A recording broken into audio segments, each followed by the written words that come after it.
আমার খবর। আমাদের এইখানে একটা প্রথম বেঙ্গলে একটা টেলিস্কোপ জোন তৈরি করা হচ্ছে, যেখানে মহাকাশ নিয়ে রিসার্চ হবে। এবার মহাকাশ নিয়ে গবেষণার পথে এগোতে চলেছে সিকম স্কিলস ইউনিভার্সিটি।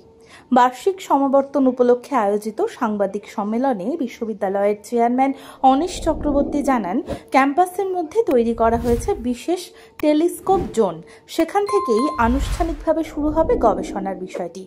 এদেশে বেসরকারি শিক্ষা প্রতিষ্ঠানের মধ্যে প্রথমবার এমন উদ্যোগে তাঁরা গর্বিত বলেও জানান তিনি। শিক্ষাক্ষেত্রে কবিগুরু রবীন্দ্রনাথ ঠাকুরের স্বপ্ন ও ভাবনাকে পথদর্শী করেই কেন্দ্রডাঙ্গালে গড়ে উঠেছে সিকম স্কিলস ইউনিভার্সিটি। ধীরে ধীরে দেশের দক্ষতা ভিত্তিক উচ্চশিক্ষা ব্যবস্থায় একটি গুরুত্বপূর্ণ নাম হয়ে উঠছে। 2014 সালে প্রতিষ্ঠার পর 2023 সালে প্রথম সমাবর্তন অনুষ্ঠিত হলেও এবছর মাঙ্গলিক প্রদীপ প্রজ্বলনের মাধ্যমে হয়ে গেল তৃতীয় সমাবর্তন অনুষ্ঠান।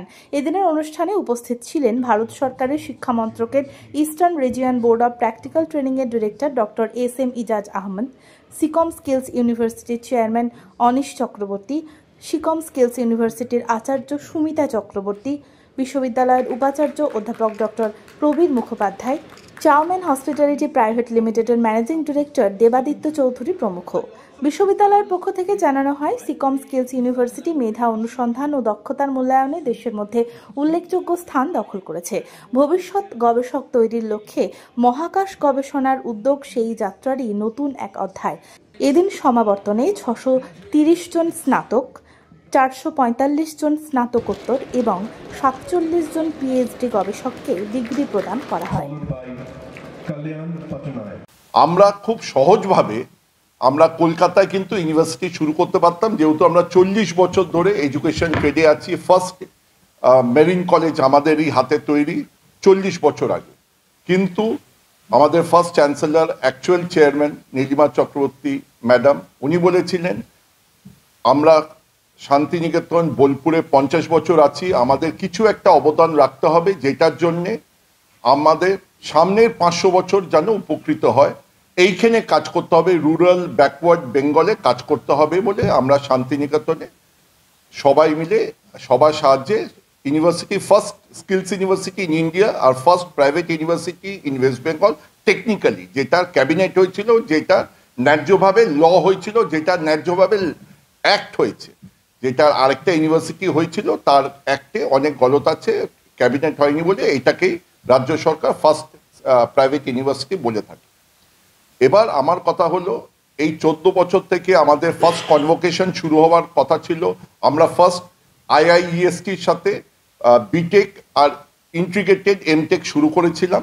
সেটার 5 বছর কোর্স ছিল। সেটা 2019-এ ফার্স্ট কনভোকেশন শুরু হওয়ার কথা ছিল ডিসেম্বর মাসে। সেই বছরই আমাদের কোভিড আসে। কোভিডের পরে 4 বছর করতে পারিনি আমরা কনভোকেশন। আমাদের 19 সালেই ফার্স্ট কনভোকেশন হওয়ার উচিত ছিল, 5 বছর মাথায়। তারপর থেকে আমরা 25, 24, 23 মানে 19-এর পরে আমরা 22 অব্দি স্থগিত রেখেছিলাম। 23 সালে আমরা ফার্স্ট কনভোকেশন করি, 24-এ সেকেন্ড, এবারে থার্ড।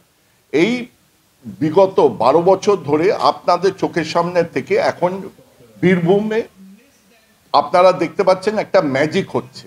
এই সিকম স্কিলস ইউনিভার্সিটি, যেটা বাংলার সরকার বলছেন, সেটা ওনারা বলছেন যে ওয়েস্ট বেঙ্গলকে এডুকেশন হাব তৈরি করার জন্যে। আমি কোনো অন্য বিষয়ে না গিয়ে বলছি, ওয়েস্ট বেঙ্গলে আমিও প্রচণ্ডভাবে চাই যে ওয়েস্ট বেঙ্গলে এডুকেশনটা এগোক। আমরা ন্যায্যভাবে সেটাকে বিশ্বের প্রতিষ্ঠান হিসেবে তৈরি করার চেষ্টা করছি।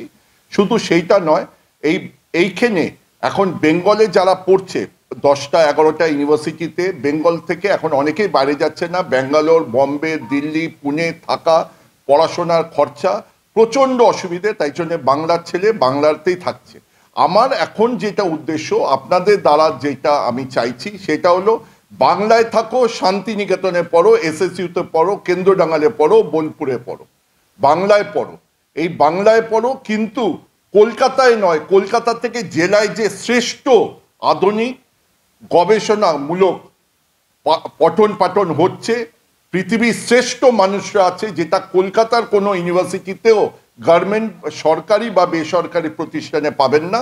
আমরা সবার সাহায্যে মাননীয় ভাইস চ্যান্সেলরের সাহায্যে জ্ঞানীগুণী মানুষদের সাথে শ্রেষ্ঠ মানুষদের আপনারা নিয়ে এসেছি, যারা বেঙ্গলের থেকে শান্তিনিকেতনে এসে পড়বে, রবীন্দ্রনাথ ঠাকুরের নিজের জায়গাতে এসে পড়বে। আজকে আমাদের এখানে সেন্টার অফ এক্সিলেন্স দুটো শুরু হবে, সেটা বায়োটেকনোলজিতে ডক্টর প্রসূন মুখার্জি বিদেশ থেকে আনিয়েছিলাম আমেরিকায়, উনি 40 বছর ছিলেন, উনি নিজের দেশে এসে এখানে তৈরি করেছেন। আজকে উদ্বোধন হবে, আপনাদের ঘুরিয়ে দেখাবে, আপনারা যদি পুরো সময়টা না থাকেন, কারণ ওইটা উদ্বোধন করতে করতে 3টে, 3:30, 4টে বেজে যাবে। আমাদের এইখানে একটা প্রথম বেঙ্গলে একটা টেলিস্কোপ জোন তৈরি করা হচ্ছে, যেখানে মহাকাশ নিয়ে রিসার্চ হবে। আজকে সেটার উদ্বোধন হবে। আপনারা দেখলে ইউ উইল বি ফ্ল্যাটার্ড যে আউট অফ দ্য ওয়ার্ল্ড সব ব্যবস্থা তৈরি হচ্ছে, সেটা শান্তিনিকেতনে, বোলপুরে সব বিখ্যাত মানুষরা এসে কাজ করছে। এইখানে যা সুযোগ সুবিধা পাবে বেঙ্গলে, ইন্ডিয়াতে পাবে না। Out of this entire education system, we should understand, and you all will understand also, that the important component which in today's time making our youths unemployable is the skills. Whatever we do, and especially in the times to come, it will be an arena of specialization. Gone are the days when a simple graduate in any discipline would used to fit into any requirement. But now, with the evolution of the industry 4.0, where the specialized people are needed by the industry, there is no time for taking a raw graduates and then putting them for rigorous training for 4 years, 5 years to become more specialized. They wanted almost polished candidates. Only they need is a slight orientation of their industries to make them industry ready, maybe within a couple of months. So this skill development component is one of the important component of our education system, which is not up to the level where it should have been. Because a skill deficit is making our graduates the most unemployable. So Government of India, through its 4 offices, we are the Eastern Regional Office, we are focusing thoroughly on how to get this skill development component improved as a part of overall education system. So we are integrating ourselves, we are collaborating one side with all institutions to join hands with the government and try to focus on the skill development component. Other SUPs with BOPT, Board of Practical Training, is that we are having more than 4,000 industries in the Eastern Regional State, where we are already registered them and we are in continuous in touch with them. We are pressing them through the Apprentices Act, which empowered us to go inspect, visit, and try to seek the information from the industries and press upon them why they are not contributing to the skill development program. So 4,000 plus industries are there, and more than 4.5 lakhs training places is created in the Eastern region. So there is a huge potential. And when we talk about industries, in today's time, industries are also global. They don't have one local presence there.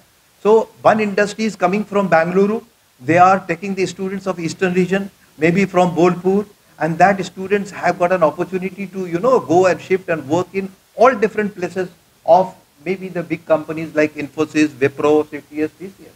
So area is no longer an important part. It is a global area that the students need to work.